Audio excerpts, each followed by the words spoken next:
আসসালামু আলাইকুম। আমি হোমমেকার মুন্না ব্লগসের মুন্নি। আজও হাজির হয়ে গেলাম নতুন আরেকটা ভিডিও নিয়ে। আশা করছি কাছে দূরের দেশ বিদেশ যে যেখান থেকে আমার এই ভিডিও দেখছেন বা দেখবেন সবাই ভালো আছেন। আমরা আলহামদুলিল্লাহ ভালো আছি।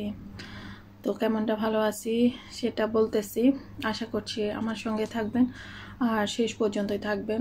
আর একটা লাইক দিয়ে আমাকে উপকৃত করবেন। তো এই যে এখানে দেখতে পেলেন ডাব, যদিও এর আগে কয়েকটা খাওয়া হয়ে গিয়েছে, বাকি এগুলো ছিল। তো এগুলোকে একটু জায়গা মতো রেখে দেব, কারণ এনেছিল তো অনেকগুলো একসাথে, তাই একটু সামনেই রেখে দিয়েছিলাম। তো খাওয়ার পরে যেগুলো ছিল সেগুলো আবার এক পাশে গুছিয়ে রাখবো। তো ডাবগুলো সবগুলো হচ্ছে আমার মেয়ের জন্য, আমরা কেউ খাচ্ছি না। যদিও আমার মা বারবারই বলতেছিল যে আমাকেও খাওয়ার জন্য, কিন্তু আমি খাই নাই। আমার মা তার মেয়ের জন্য বলেছে, আমি আবার আমার মেয়ের জন্য রেখে দিলাম, এই আর কি। তো এটাই মনে হয় দুনিয়ার চিরাচরিত নিয়ম।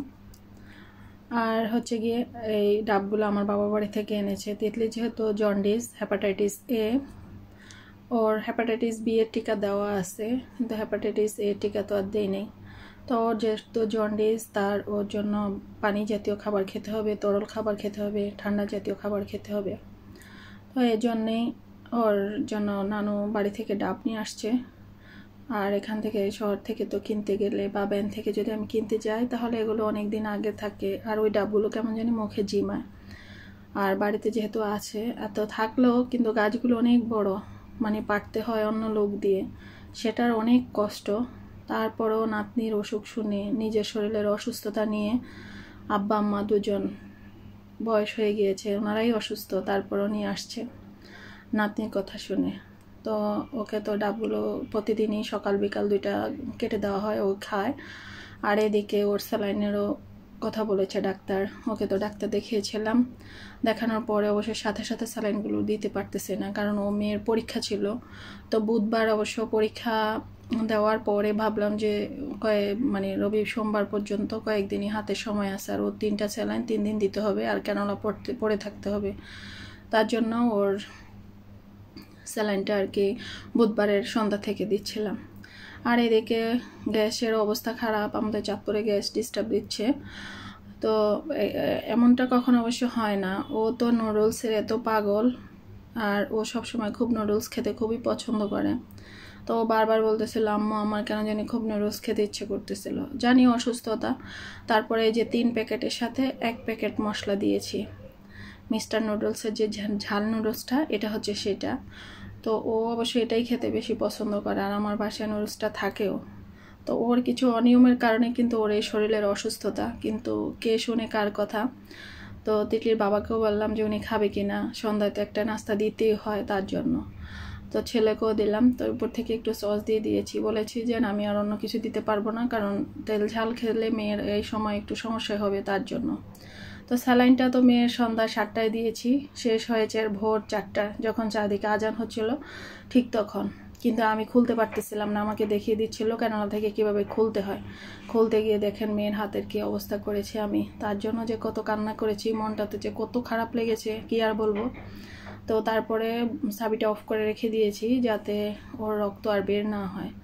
তবে আমি তো এসব কাজ আসলে কখনো করি না, আর এটা যদি অন্যের বেলা হতো তাহলে হয়তো বা ঠিক খুলে নিতে পারতাম। এটা নিজের মেয়ে বলে কথা, তার জন্য আসলে খুব কষ্ট হচ্ছিল। তো মেয়ের এই অবহেলা এই জন্যই বলতেছি, ঠিকমতো খাওয়া দাওয়া করতো না, গোসল করতো ঠিক মানে খুব দেরিতে দেরিতে, ওর গোসলটা খুব বিরক্তিকর ছিল। ও গোসল করলে চুল ভিজাতো না, পানি কম খেত। আপনাদের বাচ্চাদেরকে অবশ্যই এইসব ব্যাপারগুলোতে খুব খেয়াল রাখবেন।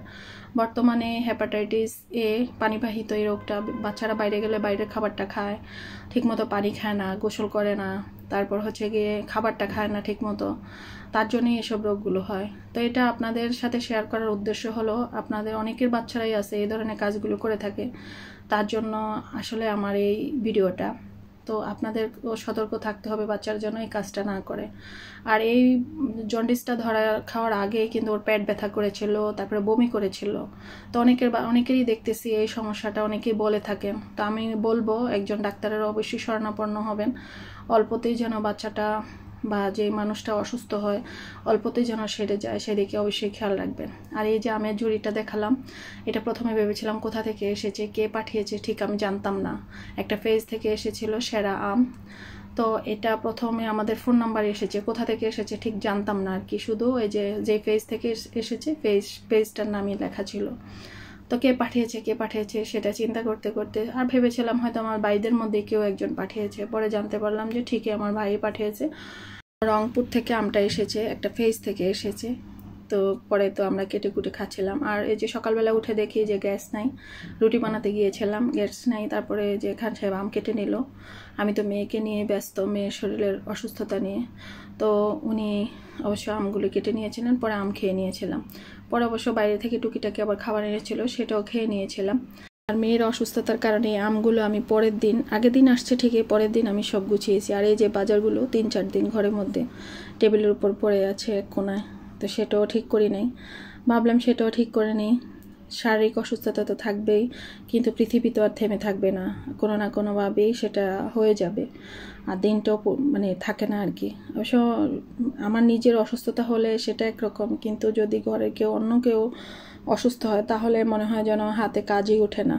তো কি আর করার, কষ্ট করতেই হবে। তাই যা যা এনেছিল টুকিটাকি সদাই, চিনি, এসবগুলোর বুসি, চিয়া সিডস, মৌরি, তো এসব এনেছিল। আর অবশ্য চা পাতাটাতে অনেক কিছু এনেছিল, সেটা অবশ্য আমি আবার রেখে দিয়েছিলাম প্যাকেটটা ধরে ধরে। রসুন এনেছিল, আদা এনেছিল, সেগুলো ঠিক করে রেখে দিয়েছি। তো এই শুকনা খাবারগুলো, মানে এই শুকনা জিনিসগুলো আর রাখা হয় নাই ঠিকমতো যথাস্থানে আর কি। তো এখন রেখে দিচ্ছি, আর সেটাও একটু শেয়ার করছি। আসলে একটা ভিডিও যেহেতু আপলোড দিবই, তো কিছু তো একটা দিতে হবে নাকি। তো তার জন্য আসলে এইসব কাজও আবার করে নিচ্ছিলাম। আর গ্যাস কিন্তু ছিল না। অবশ্য আমি আজকে ভয়েস দিচ্ছি, আজ শুক্রবার, আজ 12টা থেকে আবার গ্যাস চলে আসছে অল্প অল্প করে। যদিও আমি রাইস কুকারেই রান্নাটা বসিয়েছিলাম, অর্ধেক রান্না অবশ্য আমার রাইস কুকারে হয়েছিল, তরকারি রান্না করেছিলাম রাইস কুকারে। ভাতটা কেবল পরে মানে যখন গ্যাস আসলো তারপরে চুলায় করেছিলাম। সেটা অবশ্যই আগামী ভিডিওতে শেয়ার করব, যে কিভাবে গ্যাস ছাড়া আমি আমার দৈনন্দিন কাজগুলো করে নিয়েছিলাম বা কিভাবে কি করেছিলাম, সেটা তো অবশ্যই আপনাদের সাথে শেয়ার করব। তবে আশা করব আগামী ভিডিওটাও দেখবেন। আর এই যে এটা হচ্ছে গিয়ে ইউসুফগুলের বুসি, সেটাও ঢেলে নিচ্ছি। আর হচ্ছে গিয়ে চিয়া সিডস, সেটাও ঢেলে নিলাম। চিনি তো যেটাতে রেগুলার ব্যবহার করি সেটাতে একটু ভরিয়ে নিলাম, আর বাকিটা অবশ্য আগে আরেকটা চিনির বয়াম আছে সেটাতে ঢুকে রেখেছি। আর প্যাকেটটা মনে হয় কীভাবে ছিঁড়ে গিয়েছে, তার জন্য যেখানে চিনি পড়ে গিয়েছে সেটা অবশ্য তুলে নেব। আর এই যে মৌরি, এগুলো তো প্রতিদিনই খাওয়া হয়, মাসে 1 কেজির থেকে বেশি খরচ হয় এই মৌরিটা। তো এই মৌরিটা আবার রাখা হয় কারণ ভাত খাওয়ার পর বা নাস্তা খাওয়ার পর একটু মুখে দিলে ভালো লাগে, তার জন্যই। তো আজকের ভিডিওটা দেখেন শেষ হয়ে গিয়েছে। সবাই ভালো থাকবেন, সুস্থ থাকবেন, নিরাপদে থাকবেন। আমাদের জন্য অবশ্যই দোয়া করবেন। আল্লাহ হাফেজ, আসসালামু আলাইকুম।